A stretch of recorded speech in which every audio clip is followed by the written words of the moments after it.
Herzlich willkommen zum Themenabend des BVDW, der Fokusgruppe Bewegtbild. Ich freue mich, dass so viele heute Abend zu uns gefunden haben und dass ich auch so viele neue Gesichter sehe. Ganz toll. Hätte ich gar nicht gedacht, dass so viele neue, die ich noch gar nicht so aus dem Markt kenne, hier sind. Zuallererst möchte ich dem Business Club Hamburg und dem BVDW für die Ausgestaltung des Abends danken. Ist immer ganz toll, hier zu sein. Das ist eine super Location. Ganz kurz zu mir. Mein Name ist Christoph Henning. Ich bin Head of Video Advertising beim Spiegel Verlag und verantworte die gesamte Vermarktung, die Videovermarktung der Spiegelgruppe auf allen Plattformen. Bevor ich jetzt die Speaker kurz ansage, ich möchte mich da auch ganz knapp halten, möchte ich ganz kurz sagen, was macht denn die Fokusgruppe Video, die Fokusgruppe Bewegtbild im BVDW eigentlich? Die Fokusgruppe Bewegtbild kümmert sich bisher vornehmlich um Publisher-bezogene und Vermarkter-bezogene Themen. Das soll aber natürlich langfristig nicht so bleiben. Das liegt einfach an der Zusammenstellung der Gruppe, die wir im Moment haben. Die ist nun mal sehr Vermarkter- und Publisher-lastig. Wir haben auch einige SSP drin, aber auch die sind natürlich Supply-Side getrieben. Deswegen wollen wir aber heute mal die andere Seite beleuchten, nämlich die Content-Seite.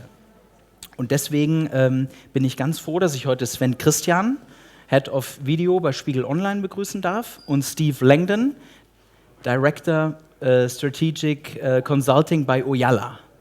Und ich erhoffe mir, dass wir dann bei den beiden Keynotes, die wir ja haben werden, und danach werden wir ja noch auf dem Panel sitzen, dass wir Cases, die in Deutschland, die Sven vorstellen wird, wie klassische Vermarkter, wie vielleicht auch Broadcaster in Deutschland agieren, wie wir das vielleicht verketten können, wie wir das mal vergleichen können mit dem, was Steve mitbringen kann vom internationalen Markt, aus UK, aus US, von der ganzen Welt hat er Cases mitgebracht. Und beim Panel bitte nicht zögern, da Fragen zu stellen. Das soll eine schön angeregte Diskussion über Content-Distribution und die Content-Produktion sein. Ja, schönen guten Abend. Auch von meiner Seite. Mein Name ist Sven Christian. Christoph hat mich angekündigt als Head of Video bei Spiegel Online. Offiziell heiße ich Leiter Bewegtbild. Beim Spiegel ist das noch so ein bisschen klassischer, haben wir das deutsch gehalten. Und ich will ein bisschen darüber erzählen, wie wir Content erstellen und vor allem, was für Content bei uns erfolgreich ist.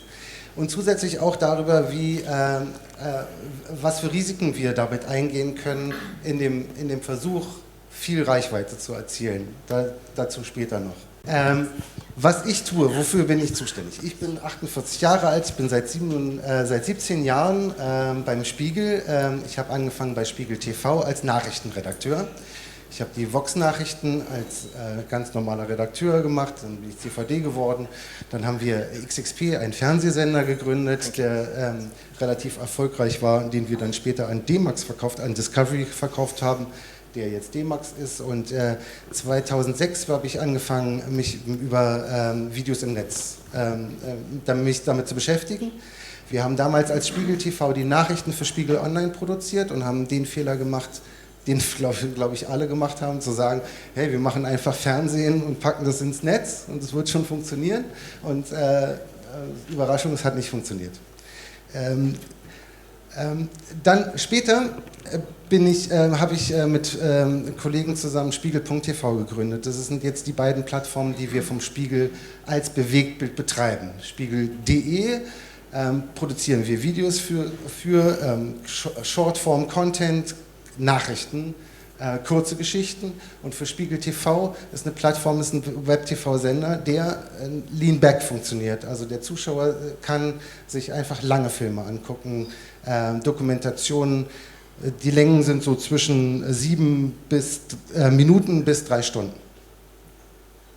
Ich will heute aber vor allem davon ausgehen, auf diese Jagd nach Klicks, und die spielt bei Spiegel.de eine große Rolle und seit neuestem natürlich auch bei unseren anderen Distributionskanälen, nämlich Facebook und YouTube, aber dazu später. Wo kriegen wir noch mehr Aufmerksamkeit? Das ist auf YouTube kriegen wir deutlich mehr Klicks.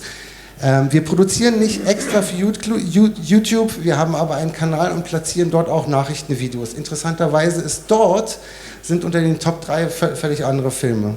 Und zwar die. Der dritterfolgreichste Film auf YouTube, auf unserem Kanal, ist der Keukarpfenfilm. Der zweiterfolgreichste ist ein Wingsuit-Unfall. Und der erfolgreichste ist Roofing. Ein Film, der ist, glaube ich, 4 Jahre alt. Der wurde im Jahr 2015 noch am meisten geklickt. Da fehlt mir völlig eine Ahnung von dem, wie wir da besser mit umgehen können. Wir platzieren unsere Nachrichtenvideos dort. Ich glaube, unsere Abonnenten schätzen das auch, dass sie dort unsere Filme finden, aber es funktioniert, da YouTube ja die zweitgrößte Suchmaschine nach Google ist, funktioniert halt nach komplett anderen Regeln.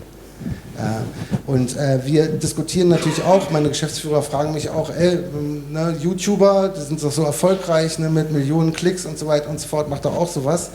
Wir können es nicht. Ich glaube, wir sollten bei dem bleiben, was wir tun, nämlich was wir können, nämlich Nachrichten. Wo wir noch erfolgreicher sind, seit neuestem, ist Facebook. Wir haben seit Oktober angefangen, weil Facebook rankt ja Nachrichten und Videos, wenn wir einen Link platzieren dort, um Leute auf unsere Seite zu bekommen, wird es von Facebook in den Feeds reduziert. Sie wollen halt originär hochgeladene Videos von uns haben. Und da haben sie gesagt, wir beteiligen euch an den Einnahmen, die wir damit haben. Und das finde ich auch gut und darauf haben wir uns auch eingelassen und wir wollen ja auch experimentieren. Und die 3 erfolgreichsten Videos auf Facebook von uns, seit Oktober aber erst, ist auch der Terrorangriff auf Frankreich. Das ist Platz 3 geworden mit einer unfassbaren Reichweite, 4 Millionen erreichte Personen. Wirklich geguckt, davon haben es, glaube ich, 1,2. Komme ich später noch dazu. Das zweiterfolgreichste, das hat mich sehr gefreut, ist nämlich unser Videoblogger Jafar, der über die Flüchtlingsproblematik sehr persönlich bei uns berichtet in einem Videoblog. Und dieser Post war sehr erfolgreich, weil dieser arabischstämmige Mann bei einer Pegida-Demonstration die Leute gefragt hat, was sie denn gegen ihn haben. Und er wurde da übelst beschimpft und auch sogar geschlagen. Das war echt krass. Das finden die Leute bei Facebook auch. Der allererfolgreichste Film bei Facebook von uns, für mich auch komplett überraschend, ist eine Aktion von Abgeordneten, Bundestagsabgeordneten, die sich in einem Dinghy auf der Spree mal so in die Lage von Flüchtlingen reinversetzen wollten. Und da frage ich mich auch, das teilen die Leute wie blöd. Es hat 5 Millionen hat es erreicht. Videoaufrufe, also da muss man eben differenzieren. Videoaufrufe sind 1,5 Millionen ersten 3 Sekunden. Also bei 30 Sekunden waren immer noch 421.000 dabei. Es ist wirklich im Moment für uns noch sehr schwer einzuschätzen, was das für uns bedeutet. Wie wir noch mehr Aufmerksamkeit bekommen würden, ist, wenn wir uns auf Sex und Crime noch mehr spezialisieren wollen. Also Miley Cyrus bekommt ihren ersten Porno-Einsatz, würde bei uns bestimmt auch sehr, sehr gut geklickt werden. Das machen wir lieber nicht. Krasse Gewaltvideos machen wir bei uns nicht und auch einfach nur sinnlose Tiervideos machen wir auch nicht, nur um der Reichweite willen. Und warum machen wir das Ganze nicht? Wegen unserer Marke.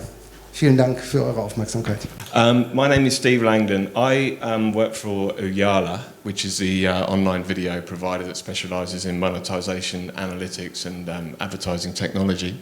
And I run their strategic media consulting team globally. Now, what that means is that we take a very technical company, Uyala can be very technical, and we try and really, our division looks at the business issues. So really, why are people doing business with video? How does it all work? We're very objective, we're non-technical. I'm about as technical as that microphone, so I'm not very technical. I put together a presentation today called Just One More. engaging your audience. Why is it called Just One More? Because that's what we all want. As publishers, as video on demand, as subscription video on demand, we all want our customers, our viewers to watch just one more video, right? That's what it's all about. And this is engaging people on online video is a lot different to television, which is where I'm from. Okay, these are the latest Ooyala video index charts that show the rise of mobile video. So you can see that phone video plays are in blue, tablet is in orange, and phone and tablet are in white. And you can see that we're now looking at coming up to 50% of all video views globally are now on mobile devices, okay? The horse has bolted, this has happened, this is now very mobile. What you can see here is the European video consumption by device type. So this is Q3 2015, so you can see France, Germany, Spain. And you can see that phone is up there about 40%, even up to, I think in Ireland it's up to about 60%. So it's massive. So people are really adapting their strategies as being mobile first. Interesting one we've just seen is connected TV. Connected TV's seen a resurgence because people are no longer using, there's about a 20% drop in people using games consoles to access online video. They're actually using games consoles to, guess what, play games. Whereas connected TVs like Chromecast and Fire Stick and Apple are starting to bite because really the broadband penetration is getting everyone to put their video on the big screen. 92% of US daily newspapers say that they use video on a regular basis. They use it in a myriad of ways, and I'm going to show you a few of them today. So what's the goal here? What are we trying to do? Well, what we're trying to do is we're kind of trying to push our viewer up through an engagement triangle, okay? So at the bottom, you've got casual viewers. So you've got viewers coming from social media, those excellent examples we just saw from Sven and Spiegel. Is a perfect example of viewers that are funneling through from social media and sharing viral videos and news videos and videos of snakes eating things. The second level up is registered users, okay? So now you're getting a little bit more engagement, you're getting some revenue, and you're seeing some data coming in. So you could be taking name, address, you could be getting advertising details. So that's getting a bit of value back. But where we're all trying to get our viewers into is engaged and habitual. People that wake up and want to be a part of our brand. People that go onto an app, go onto our site, and the first thing they do is see what's going on. That's where we're trying to get them. So let's for a minute think about a paywall, because lots of people are doing this in a different way, okay? There is no right or wrong answer to this just yet. It's very much in the balance. There's your paywall in the middle. On the right-hand side of the paywall, you've got subscription video on demand. Now, the success measurement of subscription video on demand are the amount of new subscribers that you generate, how long you keep that subscriber on your service, okay? So we're talking the Netflix model at the moment, okay? So you're talking how long you keep the viewer, and how many viewers do you have to get to counteract the number of viewers who left in the same month, because that's when you break even. The length of subscription obviously tells you how good your offering is, or how difficult it is to cancel in some cases. And what you're looking for is that predictable and repeating revenue line, constant revenue, constant revenue. What it doesn't account for is what happens in front of the paywall, which has a completely different success measurement when you're talking advertising video on demand. Now, this is when you're talking conversion of non-subscribers to subscribers by funneling them through from social media or marketing, referrals to site. You're starting to get some registration data, so you're trying to understand about them. You're generating revenue through advertising, and that is just through the roof, the revenue that is generated through advertising now, and it's getting bigger. And of course, this part of the paywall is all about brand engagement. It's all about reach. You saw the Sun newspaper in London that were on the right-hand side of that paywall. They're now on the left, okay? Because they want to get their journalism out to as many people as possible, and they were only reaching a limited number of people with a subscription model. So people are changing. So the answer is no one knows. Everyone is experimenting at the moment, and you shouldn't be afraid of experimenting. We are the viewer, we are Michael J. Fox, and the media companies are Doc Brown. Okay, they're all trying to figure out what we're doing. So I want to run you through a couple of trends and concepts that we're seeing that will kind of inform the case studies that I'm about to show you. So first of all is content in context. Now this is when you deliver content differently according to what time of day it is, okay? So That yellow line is mobiles. Now, mobiles in most countries tend to peak for video consumption between 6 a.m. and 9 a.m., okay, because people are watching them while they commute. The blue line in the middle is laptops and MacBooks, okay, because that's people have a little bit more time in their lunch hour. They can procrastinate a bit. They can spend a little bit more time looking at a news article or some sports articles. And in the evening, you've got tablets. Tablets peak in the evening alongside connected TVs, and they actually go a little bit later than television prime time because people take tablets to bed with them. Okay? So what does that mean? Well, what that means is, I hated to use the example of David Bowie, but it was the biggest example of the week. At 6 a.m., at 6:30 a.m., you push out a 90-second headline. David Bowie's passed away, here's a video of the newsreader, or here's a video of his last performance. At 12 p.m, you change the website or the laptop website to say, here is a 15-minute tribute compilation to David Bowie. I mean, the music industry has been full of tributes to David Bowie, so you could fill that half an hour easily. But now you're taking and you're headlining longer form video at lunchtime. And in the evening, you can then go nuts with your tablet offering. So you could say, here's his Spiders on Mars tour, here's the man who fell to Earth, here's your longer form. So what you've done is you've looked at the devices being used and you've adapted your content, and the publishers that are doing this are doing it well. So if you look at the morning commute, you're looking at a morning headline, it's 1.5 minutes short form, you've clicked on it. Imagine if that request could send what device you're on, i.e. Steve's on an Apple iPhone, and it's 7:40 in the morning, okay? Because then when you play that morning headline, not only does your next video discovery layer know what you're viewing, it can then offer you videos that are less than 3 minutes long because it knows you're on a train, okay? You just start to get simple things like that can start to change the way that you send your video out. If you're in the evening, between 7 p.m. and midnight, there's a documentary on a major news story and you're playing that and it's a 1-hour documentary, then why don't you surface videos that are tagged long form and trending videos that are in the documentary? Because you know that you've got people in that frame of mind, they're watching longer video, okay? I know it's a simple concept, but you'll be amazed what impact it can have. The thing you must do, is you must avoid isolation, okay? You'll never see a television station end a program and go to black because they want you to watch the next thing, okay? And we must think like that as video people, okay? It's just another screen. We never want someone to finish a video and not know what to do next because 99% of the time they're not on your site, so you need to maximize the 1% of the time they are. Apps. Again, the story is written here. You can see this chart that mobile web is only or mostly accessed by 18% of people that were surveyed here, whereas people that only or mostly use a mobile app are like 50%. So apps are definitely the way to go. The reason that apps are great for video is that you can incorporate push messaging on your app, which gives higher retention. It means people launch the app more, and it means you can start communicating with people. It means you can have a conversation with them, and that's what you want to do with your brand. You want to engage. And you can see by that chart there that you've got over 62% of an app user retention when you've got push enabled. When you actually got push enabled, you get more people coming back because you've got a appointment view.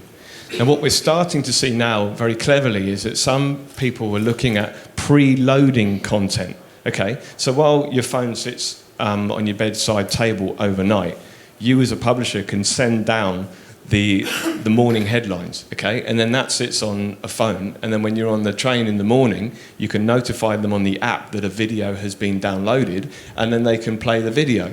And that's brilliant for places like London, where there's newspapers on the tube still, right? Because there's no signal down there. If you can be the publisher that has the video already downloaded in great quality, you're going to naturally engage people.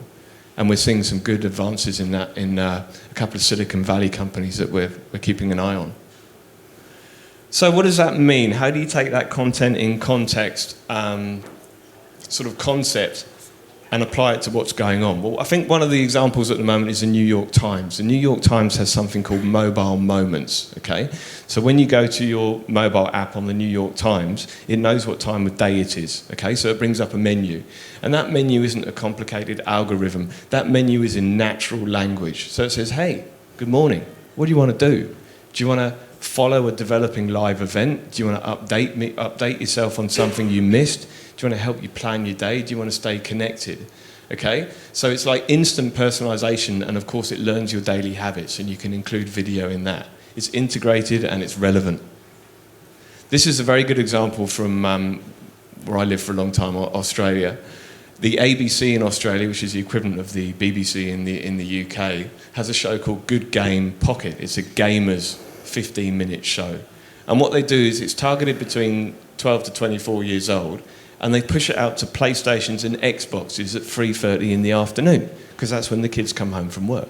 It's just simple things like that that are really kind of like changing how people consume because they're in the moment. What we're seeing at the moment is a lot of publishers that are looking at becoming broadcasters. I see it wherever I go at the moment. Publishers are looking at how they incorporate video in the best way to further their offering. Okay? So the first one is we've seen publishers that are gathering long-form content. Okay? So they've got their short form that they're putting on social media. But now what they're doing is some of them are buying long-form catalogues or even building production and video skills into their journalism, or even acquiring aggregation companies to really push video on their site. There's an example here from Australia, news.com.au. So this is a page you've gone to from the opening page that now is showing you documentaries related to what's going on. So this was when Tim Peake, the British astronaut, went up to the International Space Station. So there's a documentary on space there. There's, of course, a documentary about Syria. Very topical things, but they're using metadata to choose what they show the viewer based on what's happening in the news. And, of course, what you can do then is you can roll the mid-rolls. You can start getting them past 10 minutes, 15 minutes, 20 minutes, and start to roll the mid-rolls, okay? So you've just changed your publishing experience into a broadcasting experience. And the same with the Sydney Morning Herald. You can see that there was an article on Beijing in the paper, and now they've got documentaries on, a half-hour documentary on Beijing architecture.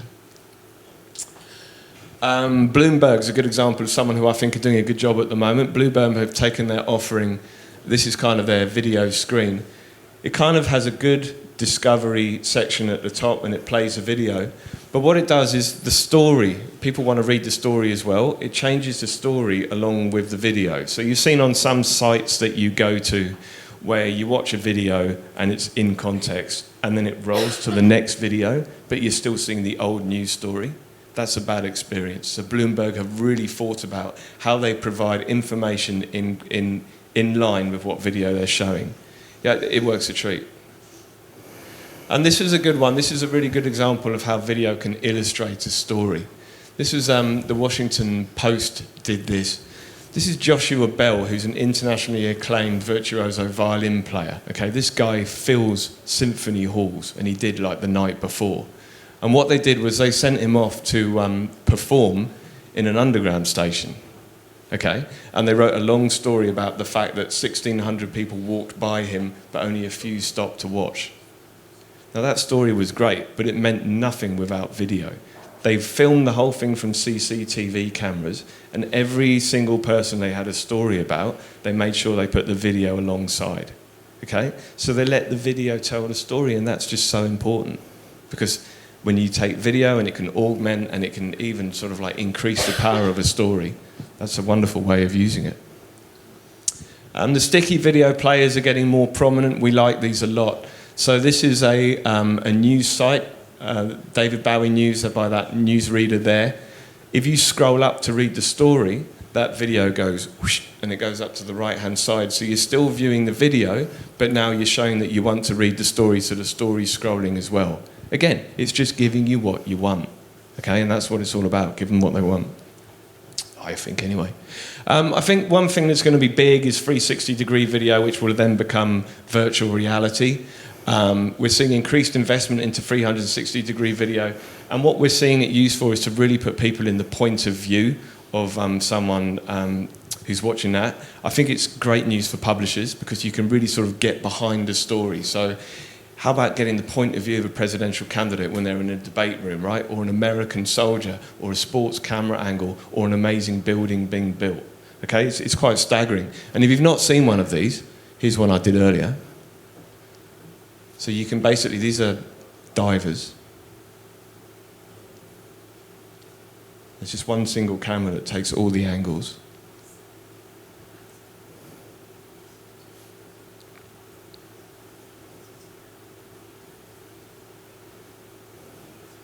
It's very clever, it's very immersive. It's what virtual reality is, will replace, but I think 360-degree video is a trend we'll see increasing.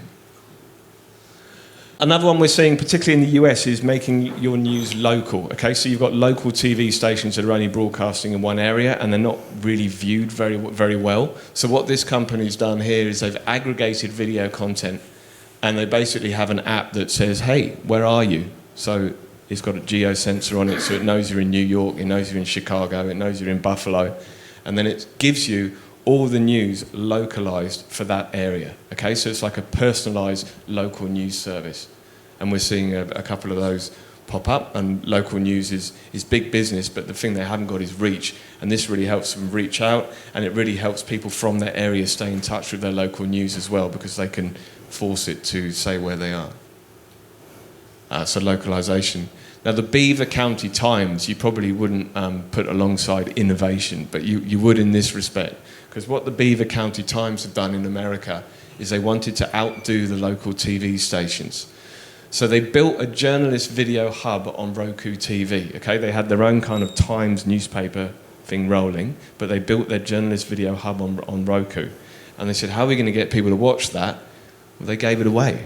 They gave it away with a subscription. They said, we built the hub, here's all the video on it, and guess what? Here's how you can watch it.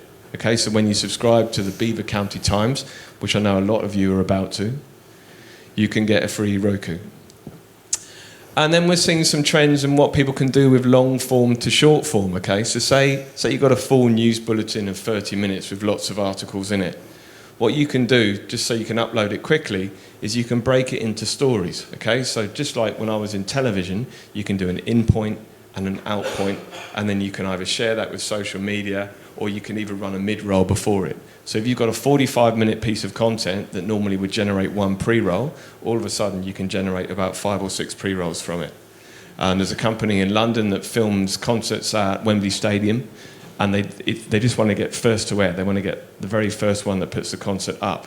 But what they can do here is they can get it up first of all, but they can also have this ability to share it really quickly with everyone viewing. Quick on social media. These are the social media video statistics in Q1 2015. I think this is Ogilvy. So you can see YouTube, you can see views per video, the average engagement, the average video length, and how many videos reach 1 million views in a month. Now that's important because look at the difference between our friends at YouTube and our friends at Facebook. Facebook is really kind of dominating the engagement, and it's best for maximizing views. And you can see from the top general topics how it changes from Facebook to YouTube as well. So Facebook's great for engagement, as we all know.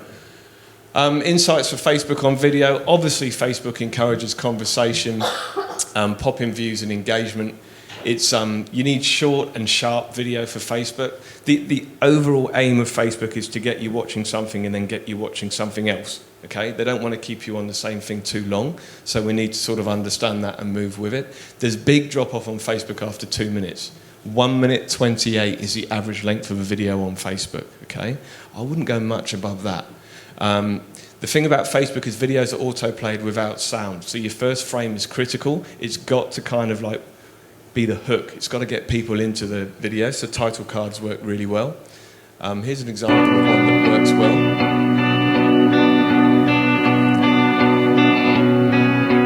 So you can see the story is illustrated with captioning.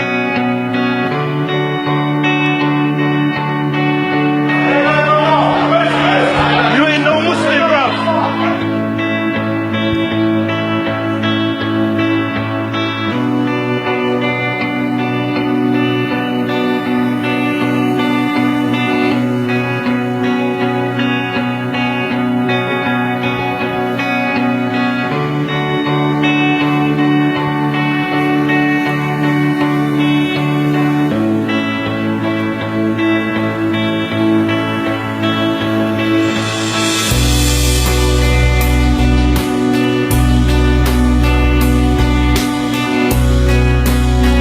again, if I ran that again without sound, you get exactly what you got out of it with the sound, okay? Because there was nothing, apart from the guy when he shouted, that was the only bit that kind of was better with sound. Apart from that, you can run that without sound and get as much out of it. And that's really important for when you're making video for Facebook.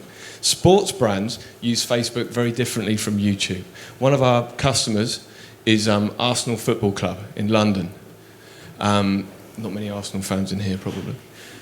YouTube, they do as a very light touch, okay? So YouTube is designed to be an introduction to Arsenal Football Club. So a selection of the quick headlines, and the goal is to push people through to their main site for the premium video, okay? Facebook's different for them, because Facebook, you've already shown that you like the brand because you've clicked your like button, okay? So you've already engaged with them. So what they can do now is they can look at deeper engagements. They can look at manager and player interviews and the audience kind of like getting interactive and polling. Yeah, that video is a goal that Arshavin scored last season, okay? But because they've asked a question, they've asked you to engage. YouTube hasn't got that, okay? YouTube, you engage if you want to. Facebook, you can really form engagement. And that's why social media expert is one of the must jobs, okay? Because everyone is after this engagement, asking the right questions, getting the right engagement. The Harvard Business Review, I'm also going to point out, okay? And the Harvard Business Review is occasionally quite a difficult magazine to read. I try and get through it, but there's occasionally a difficult article in there. What they do is they now do video articles on Facebook, okay? So they'll illustrate a piece with video. So this piece, unlike other rich countries, the United States has a long tradition of not guaranteeing paid time off. But they summarize it. But on top in a of that, video. we've recently developed a reluctance to use the vacation time we do get. Before the year 2000, the amount of vacation time taken was fairly consistent. But something changed. Americans today take almost a week less vacation on average than they did then.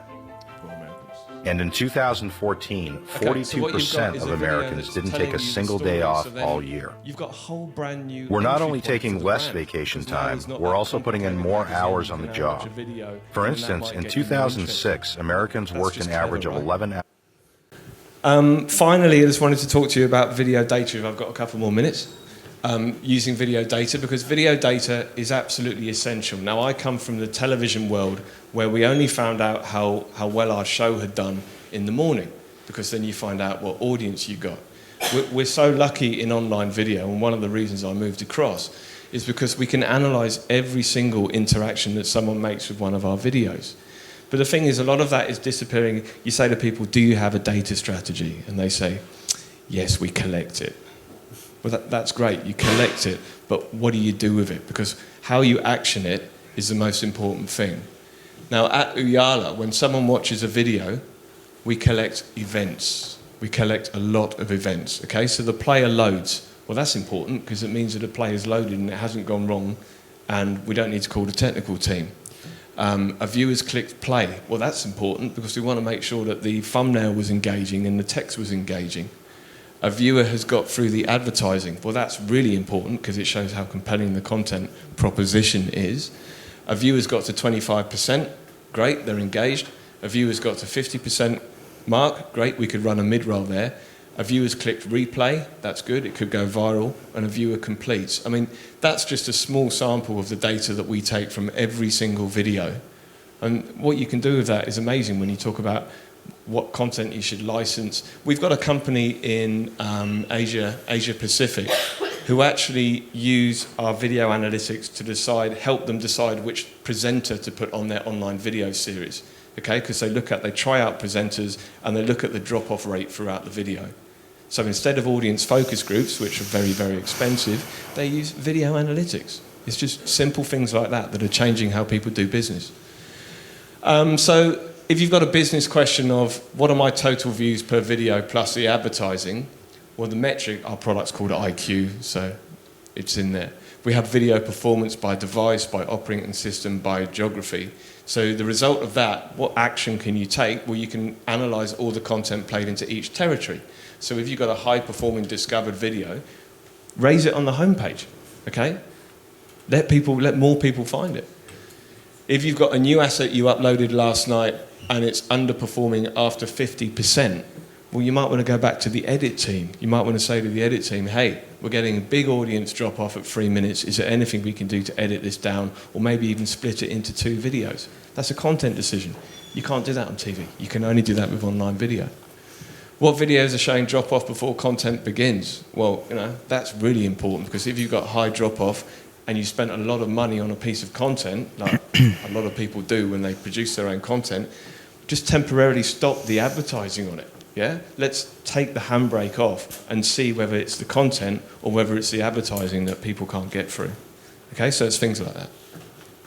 And just finally, this is something we call discovery, okay? So in television land, you have lead-ins, which program is best to lead into the news, which program is best to lead out of the news. Well, guess what? Now you can do that on online video as well, okay? Because you can see have a look at that third video, new footage from ISIS, okay? So you can see 3,000 of those plays there. 3,000 of those plays were from a discovery tray. It was from a recommendation. But more importantly, 11,500 of them led to more videos being discovered afterwards. So it's a good lead-in. That video is doing really well as a lead-in to the rest of your catalogue, so why don't you boost it up the rankings? Okay, so you can see just on that one page alone for a major media company who I'm not going to name in the UK, there's 90,000 discovery interactions on the first page. So that's kind of all I've got, and I'm out of time, but I hope that gives a little bit of insight into what the team does. And really, my overall sort of advice would be, keep doing this, keep experimenting, because no one knows the answer. No one knows the answer, whether it's subscription video on demand, advertising video on demand, what videos are working well. I mean, look, you had the Bataclan to a snake eating things, right? I mean, what do people want? So that's me. That's how to get in touch with me, and that's my Twitter. Thank you very much.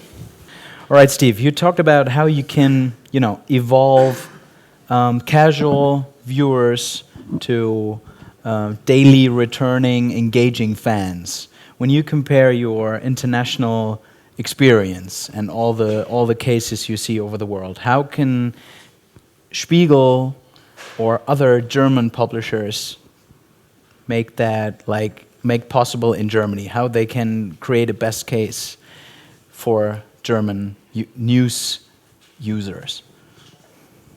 Well, hello? Okay. Look, again, anything I say would be sort of advice, right? We're all experimenting, we all don't know what's going on. So that's my caveat, first of all.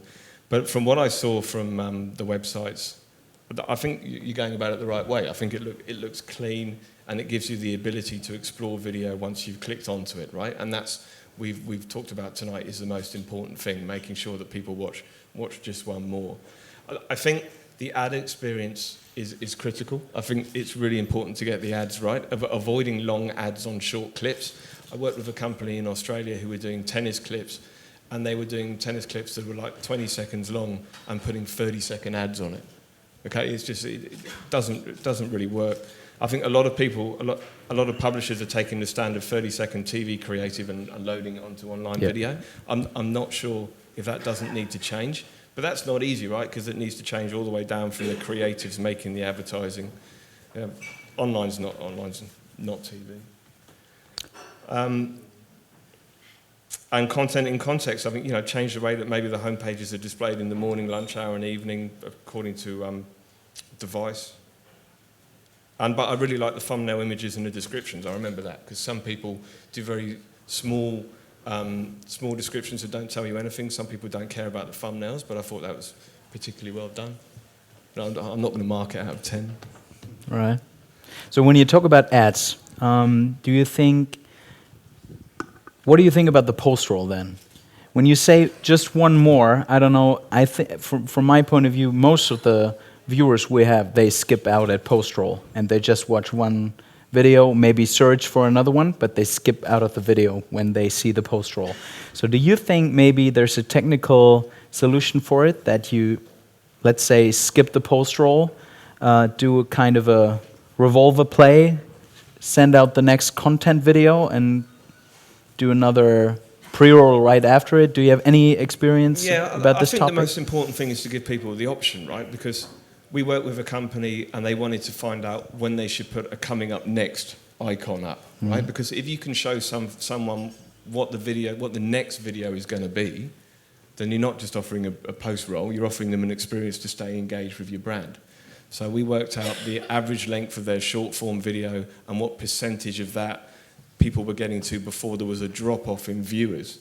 And before that point, this brand then started to put a coming up next video. And that massively increased their engagement. So I think there's different ways of looking at that problem. What do you think, Sven? Well, we're still working on continuous play, where we're trying to find out. On Spiegel.tv, on that web TV station, we have mid-rolls, which you know better, but perform really well. The people stay with us. They're just cut in by an algorithm. We don't it just cuts the movie in half or in more than one part. In the news, on the short form, we're just working technically on continuous play, and then for us it's really interesting how long is that announcement of the next video, for example, and we'll manage to try things out, maybe with your help then. Steve, you talked about the significance of subscriptional video on demand and compared it with advertised video on demand. At Spiegel, one of my job is the whole advertising side. Now, for you, Sven, the question is, why do we just do advertised video on demand? Did you ever think about, using a paywall? Did you think about doing a subscriptional kind of thing? Yes, we thought about it, but we won't do it. Not a paywall. What we want to do is selling. We want subscription, but we don't want to sell a video, but comfort. We'd like to put up a system where people are asked, "Do you want to pay to get rid of the ads? Yes or no?" And then if they pay, they get rid of the ads for the whole day, for one movie. On Spiegel.tv, that would be a perfect feature. Technically, we're not there yet, but we're going to introduce that this year. We're going to try it out, especially with long documentaries, because the feedback from our viewers is, of course, that's what gets on their nerves most. So we're trying to make a pay system to sell a feature, more comfort, rather than a paywall. Yeah, I think that's a good way of looking at it, because paywall shouldn't be like fixed here and fixed there. We've got a few companies that look at seasonal use, okay? So say you're a football team, you don't maybe have as much quality content in post-season that you do in season. So how do you keep someone that's paying £5 a month? Maybe you reduce how much they pay for 3 months, okay? There's different things, and that's why it's very important to have a flexible payment model where you can make immediate changes based on behaviour, because if you got to put yourself in the mind of your consumer, but everyone knows that. But for even more so from when they're paying money every month. Yeah. Well, sport rights is a good example, because they have exclusive rights which are people ready to pay for. We on the news side, we don't have really exclusive content to sell. Okay. So then our decision is sell comfort rather than exclusive content. I have to stick one more time with the whole advertising side, because that's my business. But you talked about how you can use Facebook and YouTube to drive your video strategy, to drive video consumption. And I'm always wondering how or why the editorial side uses so much of Facebook, because we do not earn one dime with it. So do you have like a kind of strategy how Sven can implement and distribute video with Facebook and other social media channels, where we still get not all of it, but where we can maybe get them to our side and earn some money with it? This is a big question in the industry at the moment. This is a big question. How do people do this? There are going to be people who you are not going to get through to your site. And the sooner we all realise that, the better, right? So I guess the question comes then, would you rather they were on someone else's publisher site who was on Facebook, or would you rather be on Facebook yourself? So it becomes one of brand and engagement. And it becomes the question that The Sun have asked, and even a football brand I work with who are on a subscription model have moved back to an advertising model because they just want to get the reach, okay? They've gone for... It comes down to your business goals, right? If your business goals are to make as much money as possible, then absolutely you need to cut off Facebook and stick on your main site and get your marketing working. But if your goals are brand and engagement and worldwide reach, then of course social media is the way forward. What would I do at the moment?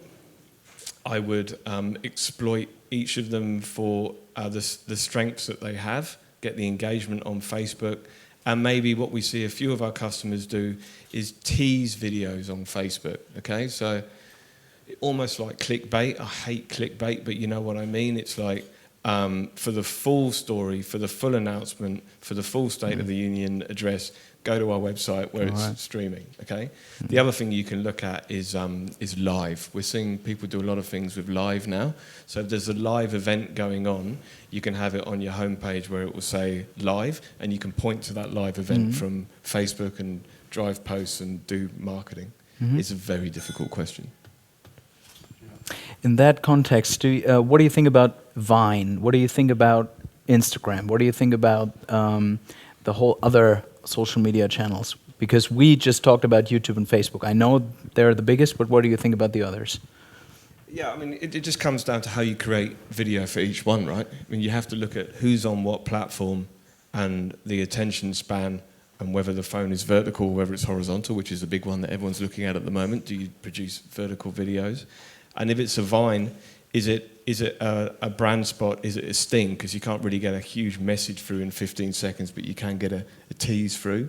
Like, you know, is it a 5-second brand sting, like a brought to you by kind of thing? It's absolutely all the platforms have their uses. I'm not the world's best expert on Instagram and Twitter, but certainly the way that you develop video absolutely should change. It should be in isolation, each platform to each platform. You should have a single video and then have experts that look at how Twitter works, how Facebook works, how YouTube works, and then cut the video up according for each site. What do you think? But in this case, you need many people to do that. You need personal, and we can't really afford that. Instagram is getting big, we know that, but the problem is you can't link from Instagram. Yeah. That's why our decision is we'll wait for Instagram. When there's a possibility to make a conversion from viewers from Instagram to our site, we'll try to use it. Maybe someone in the audience has a good idea on that. Do you guys have any solution for it? Are you using Instagram? Are you using Twitter and Vine to drive video? Or who is? Let me ask it like this. No one? Whose kids are using Instagram? Yeah.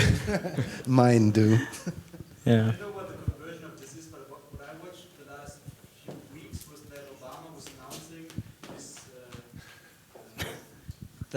announcing his last final State of the Union, and then he was like, see the link in my profile or something. So at least, I don't know the conversion of this, but at least there was this small possibility to get users from Instagram to somewhere else to watch the video. Pretty close question to this. When we talk about producing video, Sven, I've seen that we are using Watch It for quite some time now. Just to introduce, in case someone of you don't know Watch It. Watch It is like a really smart, but it's very easy tool to, compare some still pictures, do some tone with it, and you have a video right afterwards in minutes. Actually, we call it a video roboter, which turns text into video. Or text, okay. Yeah, you upload your text, and it offers you media which fits to that text, and you can just produce a video without doing anything. We don't use it as that. What we do, we produce assets. because they have the media they pay for are Reuters, are AP, AFP, Getty Images, Bloomberg. So they have really lots of material. So what we do is we upload our text and find, for example, assets, like a scene or a soundbite, and then the text editor is able, with very few steps, very simple, to produce a video without any video knowledge at all. And that's what we use it for, and it works pretty well. Yeah, And so it it's is really a smart success system. story because most of the time when I see the page, I always think, well, I want like really highly or really good video which is produced in with a lot of cameras and a lot of interviewers and. Well, the material there is produced well, and it's not bad. Okay. Yeah. So you never heard about it before, right? We just talked about in our call, and Oh no, or did you hear? Yeah, I'm interested to know how much you use alongside your production. I mean, you have like studios in production. You produce your own videos. How much of that do you use Watch It for? Or is it like, does it subsidize it, or does it take a big chunk of it? No, not really. Yeah. No, So it's a small and do you build part. them for social Actually, media? I dream of every text editor because at Spiegel Online it's so perfect. We don't have to make videos about everything because we have fantastic text journalists writing perfect text. What I dream of is that they look for assets for their texts. Yeah, yeah. It makes you can describe a soundbite, or you can but it's a lot stronger if you show it. And Watch It is one tool where they could look for and produce it very simple by themselves, and I don't have to spend my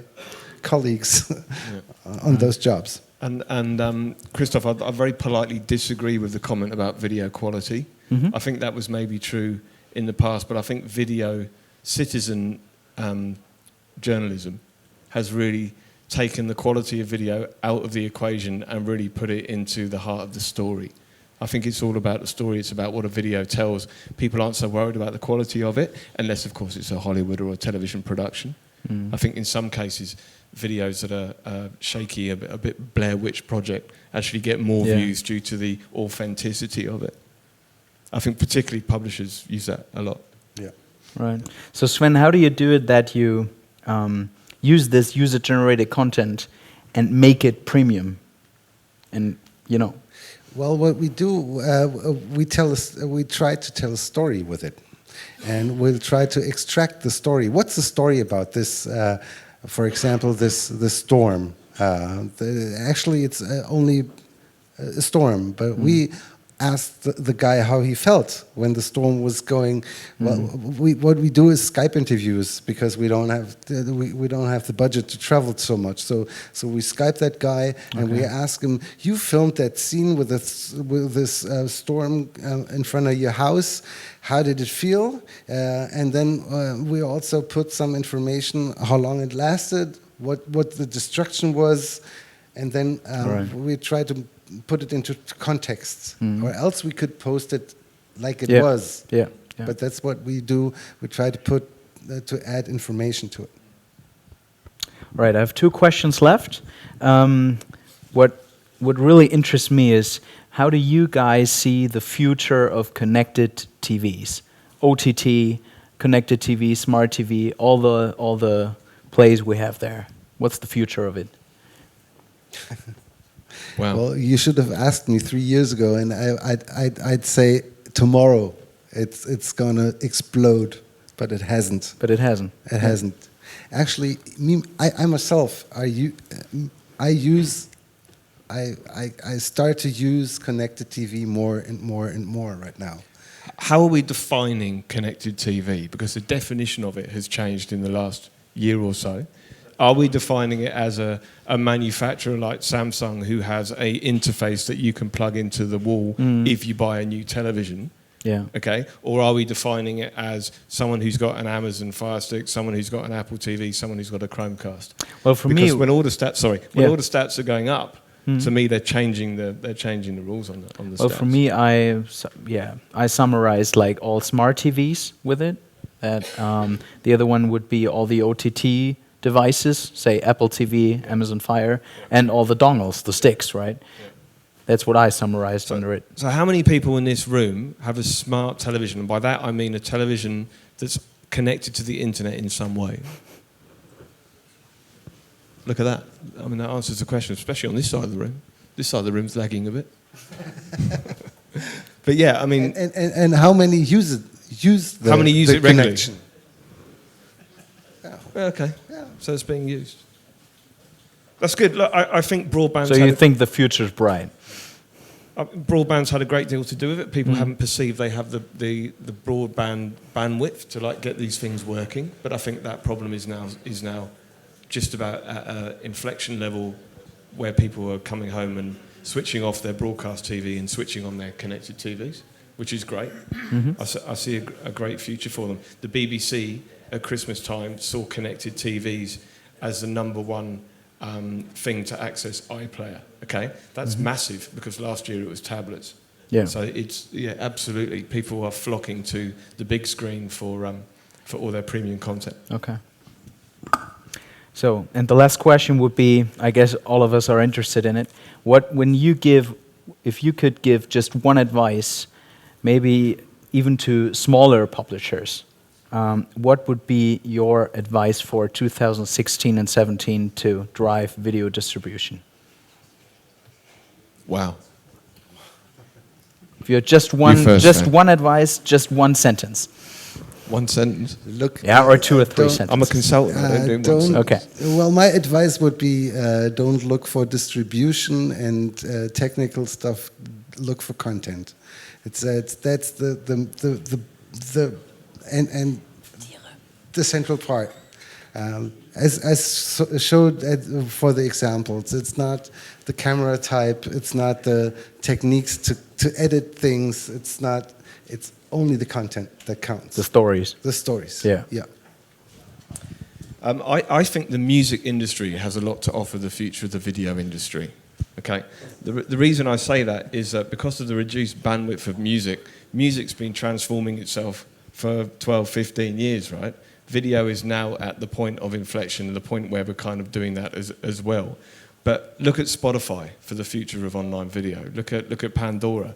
Look at personalized linear channels.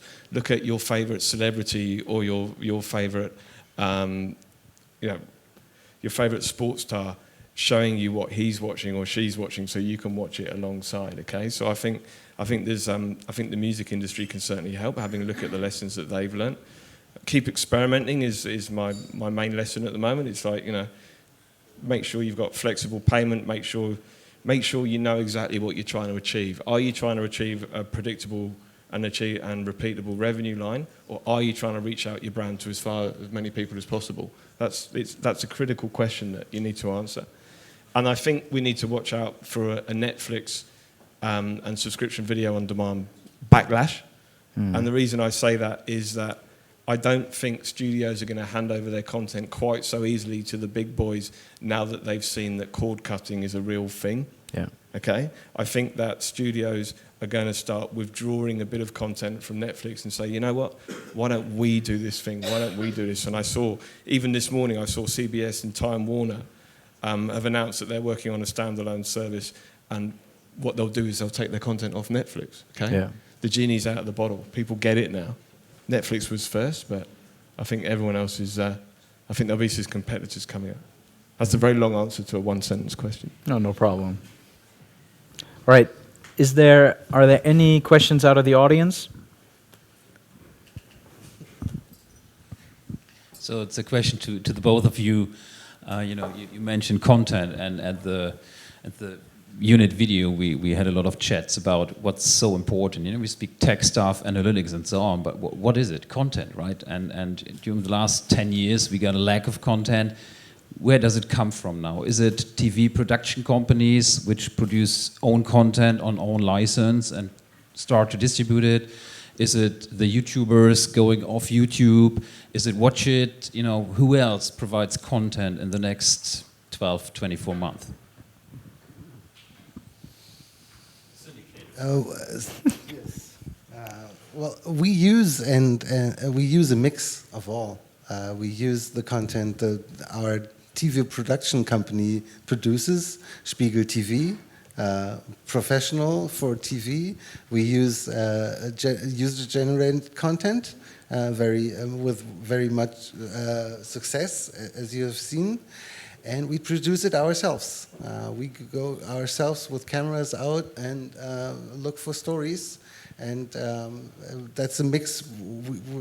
We try to deliver the best program to our audience. You're looking at them. Everyone in this room is a potential content creator now. Okay, it's not about having premium. It's about story. If you've got the story, you're going to be able to get it out there. Okay, there's companies like Storyful. If anyone's aware of Storyful, but they're quite an amazing company that actually tracks videos from their inception and looks at the propensity, looks at whether they will go viral or not.